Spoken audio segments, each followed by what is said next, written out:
तर तयार आहेत आपले अगदी दुप्पटच्या तिप्पट फुलणारे नागलीचे पापड। एकदम साधी आणि सोपी पद्धत मी तुम्हाला इथे सांगितलेली आहे। बघा किती असा पापड आपला फुलतोय, अगदी तीन पटीने पापड फुलतो। नमस्कार मैत्रिणींनो, स्वागत आहे तुमचे पुष्पा पाटील किचनमध्ये। आपल्याला 2 किलोच्या प्रमाणामध्ये नागलीचे पापड बघायचे आहेत।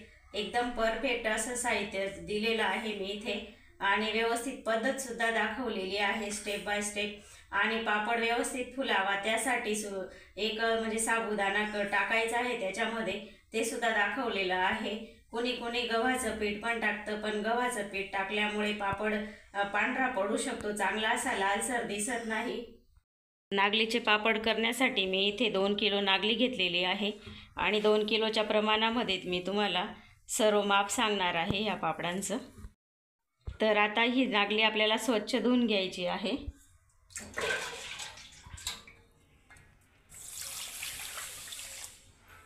नागली मी साफच करून घेतलेली होती, तरी पण आपल्याला अगदी व्यवस्थित अशी धुवून काढायची आहे।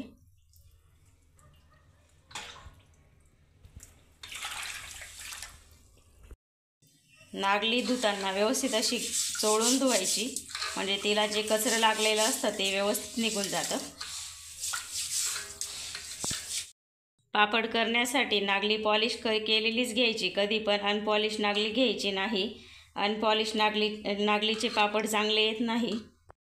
नागली मी व्यवस्थित धुवून काढली। आता हे पाणी आपल्याला काढून टाकायचं आहे आणि नवीन 2-3 पाण्याने स्वच्छ पाणी निघेपर्यंत आपल्याला ही नागली धुवून काढायची आहे।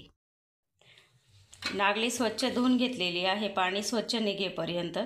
आता ही नागली आपल्याला झाकण लावता येईल अशा भांड्यामध्ये टाकून घ्यायची आहे। त्यासाठी मी हा एक डब्बा घेतलेला आहे स्टीलचा, त्याच्यामध्ये आता ही आपल्याला नागली टाकून घ्यायची आहे आणि नागली पाण्यातून काढताना अशी रोळून घ्यायची आहे। अशी गोल गोल फिरवून अशी वरची नागली अशी हातामध्ये पकडायची।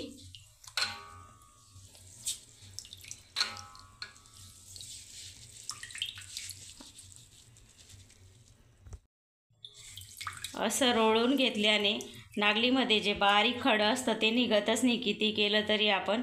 तर असं रोळून घेतलं ना तर ते खडं खालच्या खाली राहून जातं आणि नागली आपल्याला वरती स्वच्छ अशी निघते। रोळून बघा नागली थोडीशीच आता शिल्लक राहिलेली आहे आणि ती असं रोळायला गेलं ना तर खडे येतात हातामध्ये।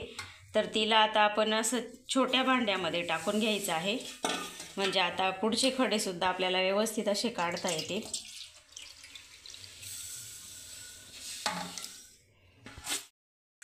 छोट्या भांड्यामध्ये काढून बघा असं मिक्स करून घ्यायचं, थोडं म्हणजे खाली वर होऊन जातं, खडे खाली राहतात तर नागली वरती येते। आणि असं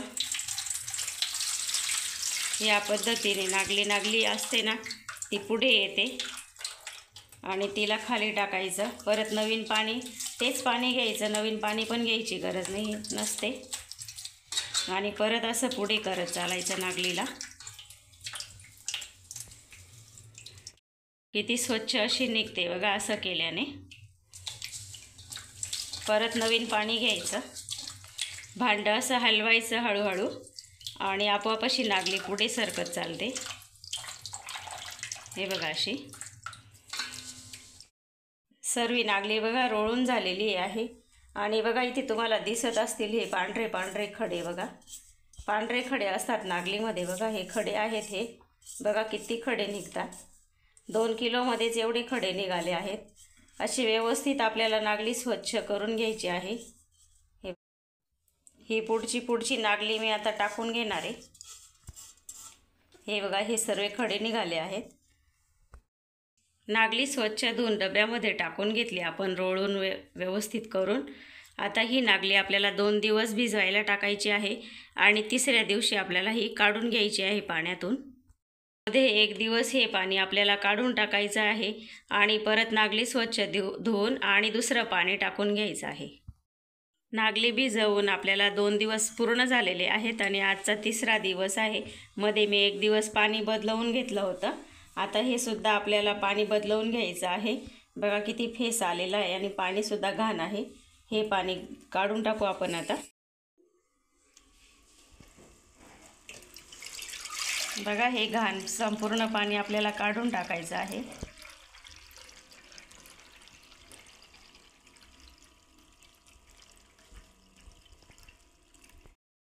आता ही नागली परत आपल्याला 2-3 पाण्याने स्वच्छ अशी धुवून काढायची आहे. 3-4 पाण्याने मी नागली स्वच्छ अशी धुवून काढलेली. हिला आता उपसून काढायचं आहे. नागली उपसण्यासाठी मी इथे एक टोपली घेतलेली आहे बघा, आणि टोपलीमध्ये असा पातळ कापड टाकून घेतलेला आहे. साडीचा पीस किंवा ओढणीसुद्धा घेऊ शकतात. आणि खाली कटोरं ठेवलेलं आहे पाणी गळतं म्हणून. तर याच्यावर आता नागली आपल्याला काढून घ्यायची आहे. तर आपण नागली अशी टाकताना रोळूनच घेतलेली होती, स्वच्छच करून टाकलेली होती. त्याच्यामुळे आता जास्त काही गरज नाही आहे तिला रोळून घ्यायची.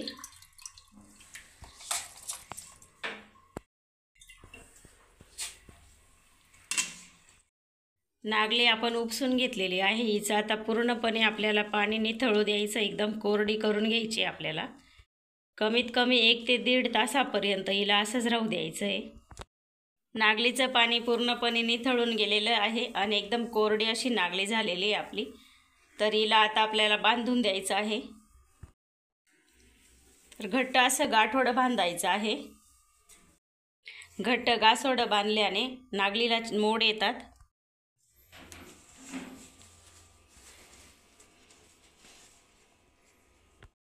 तर हा पीस फार बारीक आहे, तर याच्या खाली आपण अजून कापड टाकून घेऊ.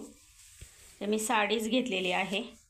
खाली साडी अशी म्हणजे कापड ठेवायचा जाड असा, आणि हे गठोडं ठेवायचं आणि व्यवस्थित असं झाकून द्यायचं आहे आपल्याला. आणि उबदार जागेवर ठेवायचं, म्हणजे छान असे नागली मुरली जाते. आता रात्रभर आपल्याला ही अशीच राहू द्यायची आहे. दुसऱ्या दिवशी नागली आता बघायची आपल्याला उघडून. गाठोडं सोडू. मस्त असे बारीक बारीक कोंब आलेले आपल्या नागलीला बघा, दिसत असतील तुम्हाला. हे बघा, जास्त पण बराबर नाही येऊ द्यायचे, असे बारीक बारीक आलेले आहेत. मस्त खूप छान मोड आलेले आहेत. तर आता ह्या नागलीला आपल्याला 80 ते 85% वाळवून घ्यायचं आहे सावलीमध्ये. मी आता घरामध्येच वाळवून घेणार आहे हवेमध्ये. 80 ते 85% आपली नागली सुकून झालेली आहे. आता हिला आपल्याला दळून घ्यायचं आहे. तुम्ही जर घरी दळत असाल घरघंटीमध्ये तर 4 नंबरची चाळण लावायची आहे गिरणीला. पीठ छान येतं तिच्याने. नागली दळून घेतलेली आहे. एकदम छान असं पीठ तयार झालेलं आहे. याला आता आपल्याला गाळून घ्यायचं आहे. तर वस्त्र गाळ करायचं आहे. त्याच्यासाठी मी एका कढईला इथे कापड बांधून घेतलेला आहे. आता याच्यावरती थोडंसं पीठ घालून घ्यायचं आहे आणि गाळून घ्यायचं आहे आपल्याला, थोडं थोडं पीठ टाकून. या पद्धतीने असं गाळल्यानंतर असा कोंडा शिल्लक राहतो आणि त्या कोंड्यामध्ये रवासुद्धा राहून जातो. तर हा कोंडा आपल्याला पिठाच्या गाळणीने गाळून घ्यायचा आहे, म्हणजे कोंडावरती राहतो आणि रवा खाली भेटतो आपल्याला. त्या कोंड्यामध्ये गहू किंवा तांदूळ घालून थोडेसे दळून आणू शकता आणि नवीन तुम्ही पापड करू शकता त्याचे, किंवा थालीपीठमध्ये किंवा भाकरीमध्ये पण वापरू शकता तो रवा. पीठ एकदम छानच आपलं निघालेलं आहे वस्त्र गाळ करण्यामुळे. आता हे पीठ आपल्याला मोजून घ्यायचं आहे. एवढं भांडं भरून आपलं पीठ आलेलं आहे. पापड बनवण्यासाठी आपल्याला साहित्य बघून घ्यायचं आहे. तर इथे जिरं घेतलेलं आहे 1.5 चम्मच, ओवा घेतलेला आहे 1.5 चम्मच, बडीशोप घेतलेली आहे 1 चम्मच, फुल्या खार घेतलेला आहे 2.5 चम्मच, मीठ घेतलेलं आहे 1.5 चम्मच, साबुदाण्याची पेस्ट करून घेतलेली आहे 2 चम्मच, साबुदाणे भिजवून घेतलेले होते, डिंक घेतला आहे 1/2 चम्मच, तीळ घेतले 1 चम्मच, खसखस घेतले 1 चम्मच, अर्धा चम्मच खायचा सोडा घेतलेला आहे टाटाचा आणि अर्धा चम्मच हिंग घेतलेला आहे. डिंकामध्ये 2-3 चम्मच गरम पाणी टाकायचं आहे आणि व्यवस्थित त्याला असं वितळून घ्यायचं आहे. आणि आपण जेव्हा मसाले घालतो ना पाण्यामध्ये त्यावेळेस हा डिंकाचं पाणी हे टाकून घ्यायचं आहे. आता आपण टेरेसवरती आलेलो आहेत आणि इथं गॅसवर मी पातेलं ठेवलेलं आहे मोठंच. त्याला थोडंसं तेल लावून घेतलेलं आहे. तर जेवढं आपलं पीठ होतं त्याच भांड्यामध्ये मी पाणी घेऊन घेतलेलं आहे। जेवढं पीठ असतं तेवढंच पाणी घ्यायचं आहे आपल्याला। आता हे पाणी मी या पातेल्यामध्ये टाकून घेणार आहे। आता ह्या पातेल्यावरती झाकण ठेवून द्यायचं आहे आणि पाण्याला उकळी आणून घ्यायची आहे। पाणी गरम झालेलं आहे आपलं। आता हे झाकण काढून घ्यायचं आहे आणि आता याच्यामधून आपल्याला थोडंसं पाणी काढून ठेवायचं आहे, कारण एखाद्या वेळेस नागलीला पाणी कमी जास्त लागू शकतं। त्याच्यामुळे आपण थोडंसं पहिले पाणी काढून ठेवायचं आणि लागलं तसं नंतर घालायचं आहे। ह्या पाण्यामध्ये आता आपण जे साहित्य घेतलेलं आहे ते टाकून घ्यायचं आहे। खसखस घातली, तीळ घातली, ओवा, बडीशेप, मीठ, खायचा सोडा, फूल सोडा, जिऱ्याची पावडर आणि डिंक घेतलेला आहे पाणी करून, तो टाकून घ्यायचा आहे। ही साबुदाण्याची पेस्ट केलेली आहे ती टाकून घ्यायची आणि ती टाकल्यानंतर आपल्याला घोटा हलवून घ्यायचा आहे, नाहीतर ते टाकल्यानंतर लगेच तिच्या गुठळ्या होतात। त्याच्यामुळे ती टाकताना लगेच हलवून घ्यायचं आहे आपल्याला। हिंग टाकून घ्यायचं आहे। साहित्य घातल्यानंतर परत पाण्याला उकळी आलेली आहे आणि आता हे पीठ आपल्याला टाकून घ्यायचं आहे पाण्यामध्ये। पीठ एकसारखं असं पसरवून घ्यायचं। तर असं घोटाने ना छिद्र पाडून घ्यायचं 1-2 जागेवर, म्हणजे पाणी वरती येतं आणि पीठ छान असं शिजतं। आता आपल्याला ह्या पिठावर झाकण ठेवून द्यायचं आहे आणि 7 ते 8 मिनिटं याला शिजवून घ्यायचं आहे। शिजवताना आपल्याला गॅस मोठा ठेवायचा आहे। पीठ आपलं छान शिजून गेलेलं आहे। 8 ते 9 मिनिटं शिजवून घेतलेलं आहे। व्यवस्थित सर्वीकडे पाणी फिरून गेलेलं आहे। आता याला आपल्याला घेरून घ्यायचं आहे आणि घेरताना गॅस थोडा मीडियम करायचा आहे।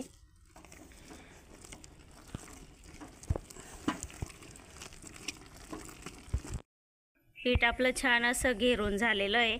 आता थोडा वेळ आपण 5 मिनिटासाठी झाकण ठेवून द्यायचं आहे त्याच्यावर, म्हणजे पीठ छान असं वाफून जाईल। अजून 5-6 मिनिटं झालेली आहे। आता आपण झाकण काढून घ्यायचं आहे। मध्ये मी परत एक वेळा चेक करून घेतलं होतं। पीठ छान असं आपलं वाफून झालेलं आहे। आता लगेच आपण पापड लाटायला घेऊ। आता एक कॉटनचा कपडा घेतलेला आहे मी, रुमाल, त्याच्यामध्ये आता थोडंसं पीठ काढून घ्यायचं आहे आपल्याला।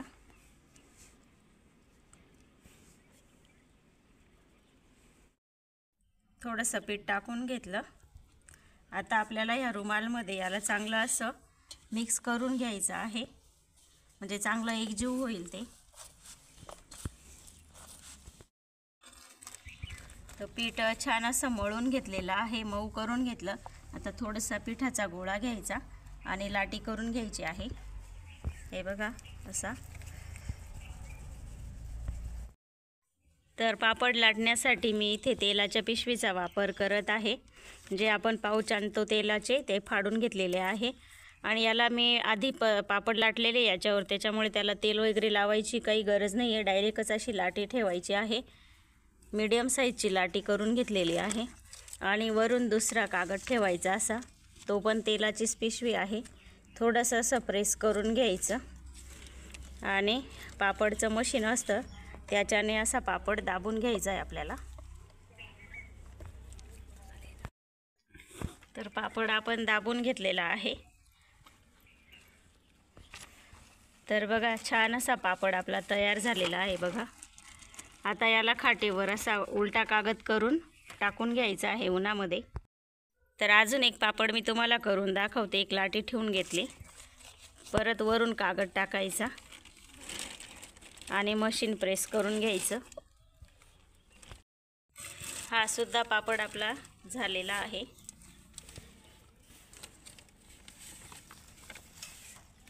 हा बघा।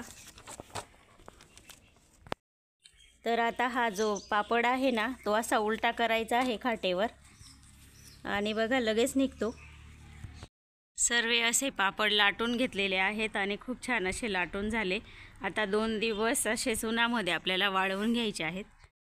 2 दिवस छान असे पापड वाळवून घेतलेले आहेत, एकदम छान असे कडक वाळून गेले आणि एकदम छान असे पापड झालेले आहेत, एकदम चमकदार आणि एकदम व्यवस्थित असे पापड झालेले आहेत। तर आपण आता यांना लगेच तळून बघायचं आहे। तेल ठेवलंय बघा इथे पापड तळण्यासाठी। तेल छान असं गरम झालेलं आहे आणि आपण इथूनच आता एक पापड घेऊ।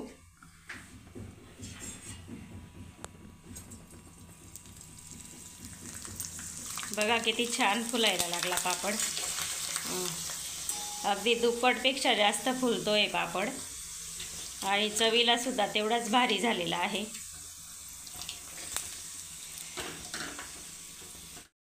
अजून एक आपण तळून बघू पापड।